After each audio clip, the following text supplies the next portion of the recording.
자비하신 주님, 어제 한 일을 저희가 조용히 반성해 볼 때 저희가 너무 많이 불평하고 원망했습니다.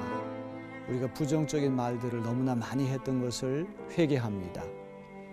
오늘 한날 이 새벽에 우리 마음이 새로워져서 우리 마음속에 감사하는 마음이 가득 찰 수 있도록 성령께서 우리 마음을 다잡아 주시옵소서. 적은 것 하나라도 감사한 마음을 갖게 하시고 늘 하나님께 영광 돌리는 복된 삶을 살 수 있도록 우리를 지켜 주시옵소서.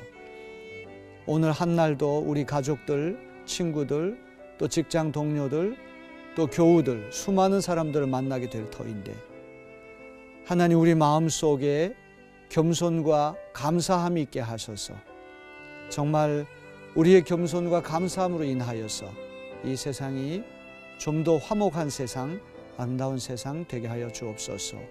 예수님의 이름으로 간절히 기도하옵나이다. 아멘.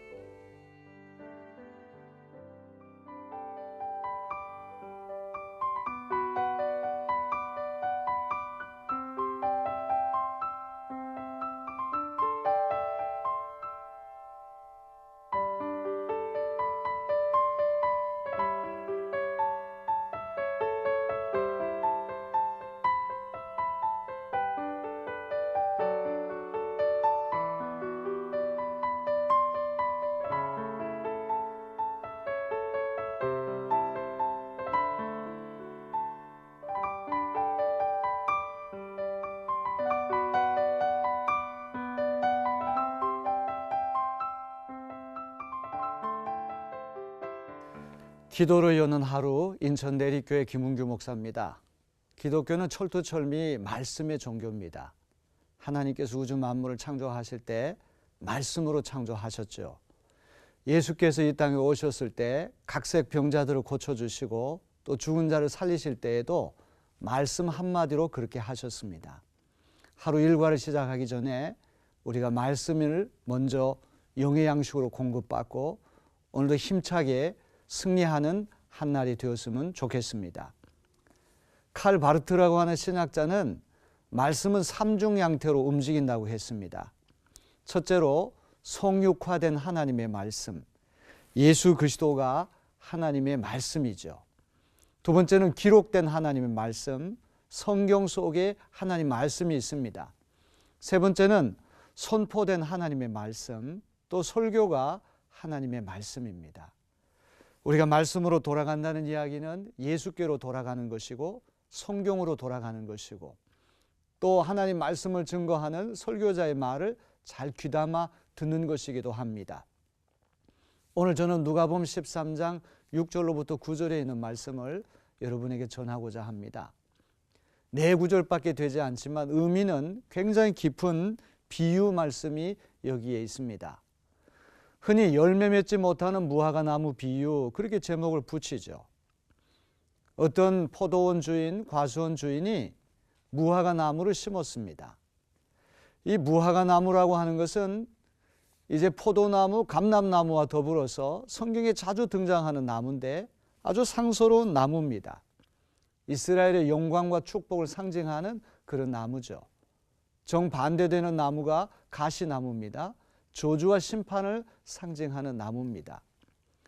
그런데 이 무화과 나무는 말 그대로 무화, 꽃을 피우지 아니하고 열매를 맺기 때문에 이것은 관상용이 아니라 과실용이다.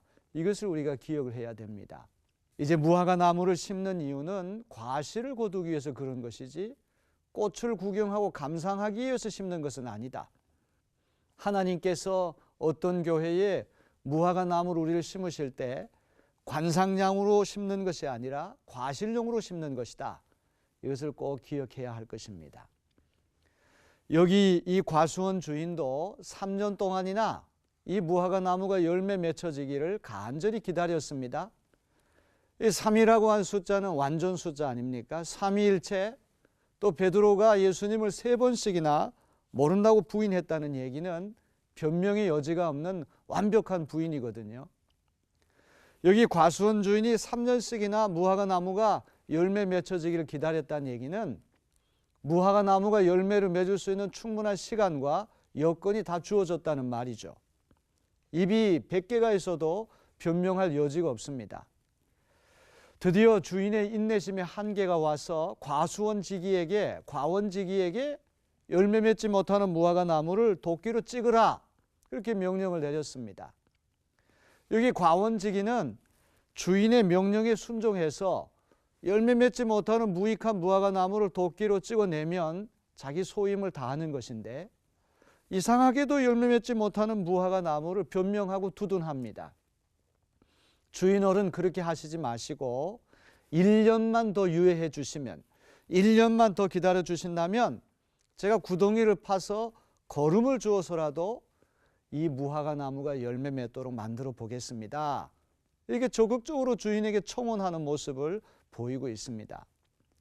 이 지중해 연안에 땅이 비옥하고 일기가 좋아서 무화과 나무나 포도나무, 올리브나무, 이런 나무를 심기만 하면 잘 됩니다. 성경 전체를 통틀어서 거름을 준다는 말은 누가복음 13장 8절에만 등장하는 말이라고 합니다. 그만큼 과수원지기는 특단의 조치를 취해서 열매 맺지 못하는 무화과 나무를 열매 맺도록 만들어 보겠다는 것입니다. 과연 과수원 주인이 과원지기의 청원을 들어주었는지 안 들어주었는지 미완성으로 끝이 나지만, 전후 문맥으로 볼 때 과수원 주인은 틀림없이 과원지기의 청원을 들어주었을 것입니다. 저는 이 전반부 누가복음 13장 7절에 찍어버리라, 이 도끼라고 하는 말에 주목을 하고, 또 8절에 거름이라고 하는 말에 주목하고 싶습니다. 도끼라고 하는 것은 하나님의 공의와 심판을 상징하는 말이 아니겠습니까? 특별히 구약 성경의 하나님은 공의가 충족되지 아니하시면 도끼로 찍어버리는 하나님이시죠. 세례자 요한도 이제 광야에서 선포하기를 회개하라, 천국이 가까이 왔다, 이제 도끼가 나무 뿌리에 올라가 있다, 이런 표현을 쓰지 않습니까? 도끼는 하나님의 공의와 심판을 상징하는 말이죠.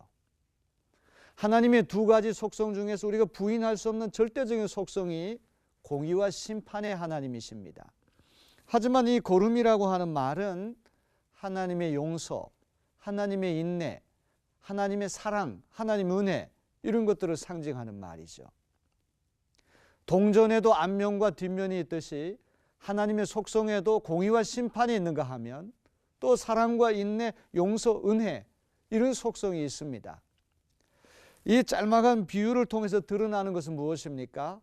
예수 그리스도를 통해서 계시된 하나님은 도끼로 찍어내는 공의와 심판보다도 거름을 주듯이 오래 참고 기다리시고 또 한 번 기회를 주시는 사랑과 용서의 하나님이심을 우리에게 보여줍니다. 우리는 작년 한 해 동안 예수 믿은 지 수십 년이 지났고 모태신앙이라서 인격의 열매, 성령의 열매, 전도의 열매, 많은 열매를 맺어야 할 과실용 무화과 나무로 우리 교회에 심겨졌습니다. 하지만 그토록 많은 시간이 주어졌지만, 3년이라고 한 충분한 시간과 여건이 주어졌지만 열매를 하나도 맺지 못하고 쓸데없이 땅만 차지하고 다른 나무가 열매 맺지 못하도록 방해하는 구실만 했습니다.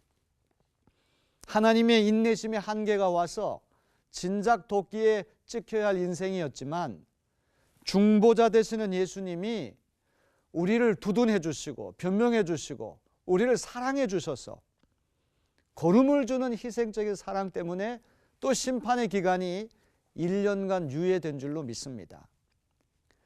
우리는 예수님이 이와 같은 놀라운 은혜와 중보의 사랑을 마음에 잘 새기고 정말 거름을 줘서라도 열매를 맺게 하도록 하겠습니다, 그 중보자 과수원지기의 말처럼 금년 한 해는 꼭 열매를 맺을 수 있는 우리 모두가 되어야만 할 것입니다.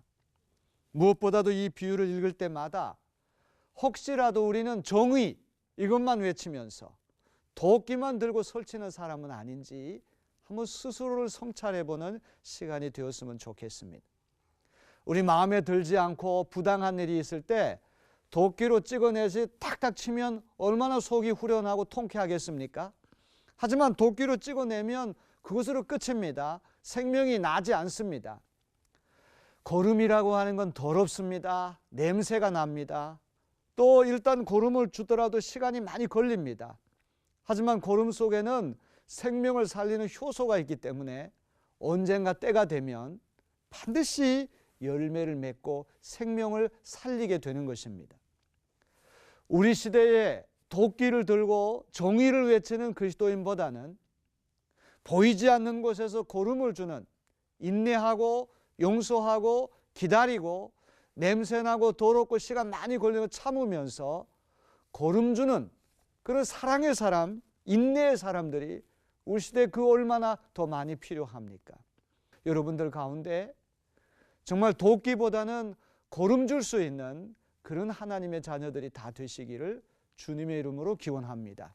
이제 오늘 말씀을 묵상하면서 다 같이 기도하겠습니다.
자비하시고 은혜가 풍성하신 아버지 하나님, 누가복음 13장 6절로부터 9절에 있는 귀한 말씀을 통하여 하나님의 신비하고도 능력 있는 말씀을 허락해 주시니 감사합니다.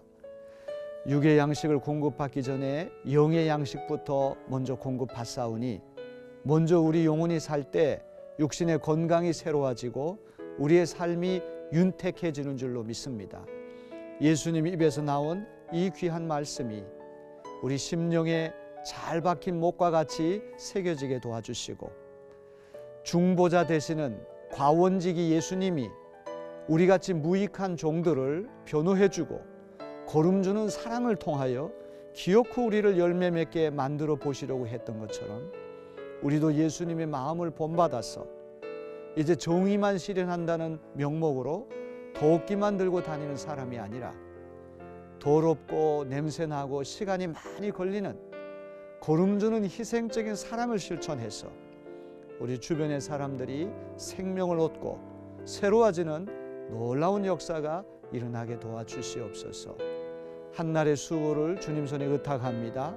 우리 주님과 함께 동행하는 한날이 되기를 소원하옵나니 우리를 떠나지 마시고 우리를 장중에 붙들어 주시옵소서. 예수 그리스도 존귀한 이름 받들어 감사하며 간절히 기도하옵나이다. 아멘.